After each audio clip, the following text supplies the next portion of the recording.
Kung maghanap ka ng tunay na lalaki, dalawahin mo na para tag-isa tayo.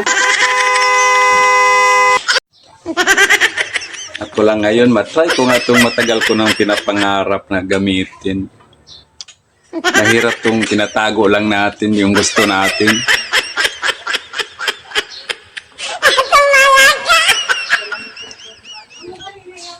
Ay nako, ang ganda ko pala. Mas maganda pa ako sa asawa ko eh. Lo, ini na sana na ako lipstick. Sino ini kakuha? Labon gihipos ko ini sa bag. Siyang imo gikuha ini? Ukad mo? Kung saan-saan mo kasi nilalagay yung ano mo, lipstick. Kaya, pakalat-kalat dyan. Baka inaano ng anak natin yung kinukuha. Siyong, alis muna ako. May pupuntahan ako ha. Mamaya na ako hapon. Saan ka? May ano namin, may meeting. Mamaya kahapon? Oh, mamaya pa ko hapon. Uuwi. O sige, ingat. Ah, sige. Sige, ingat. Siyong.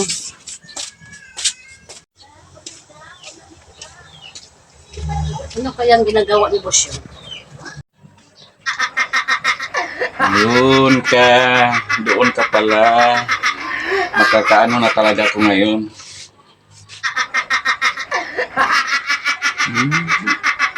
Ganda ng ano to. Ano to?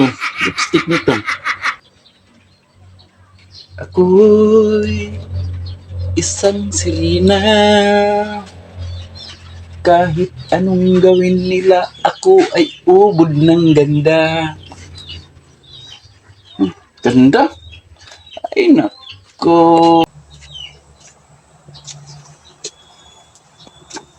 Sisilipin ko.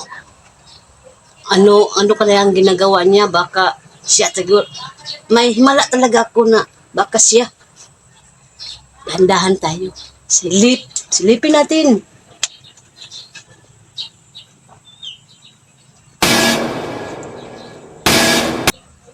Huli na kita talaga, Siyong.